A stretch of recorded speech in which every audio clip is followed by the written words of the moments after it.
শুভ সন্ধ্যা বন্ধুরা, আমার ছোট্ট একটা মিনি ব্লগে তোমরা সবাইকে স্বাগত। তো সন্ধ্যার সময় খুব খিদে লাগছে, ভাবলাম কিছু একটা বানাইয়া খাই, একটু চা খাই না।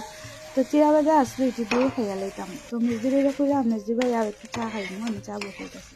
তো মেজদি বেরো করে একটু তাও রুটি বানাও, একটু খাইতে ইচ্ছা করে। তো গুলাটা গুলি লইছি, তখন তাও রুটি হয়ে গেছে। তো এইদিকে আমি চাও বসাই দিয়েছি, তখন চাটা আমি ছাকিলে নিই।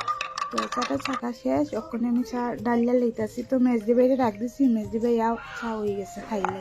তো মেজদি ভাইও আই পড়ছে, ওখানে দুইজনে মিলিয়া চা খাইনি। তো তোমরা কি দিয়া টিফিন করলাই কমেন্টে জানাইও। আর আমার ভিডিওগুলো কীরকম লাগে কমেন্টে জানাইও। ভালো লাগলে লাইক কমেন্ট শেয়ার করিও। আর ইউটিউবে যারা দেখতেছো তারা প্লিজ আমার চ্যানেলটাকে সাবস্ক্রাইব করিয়া দিও।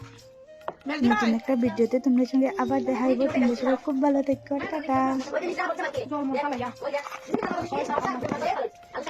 হয়েছে হচ্ছে জানি গাঢ় গাঢ় হয়ে গেছে, লাস্টে বুঝছি গাঢ় হয়েছে, হালকা করছে চলবে।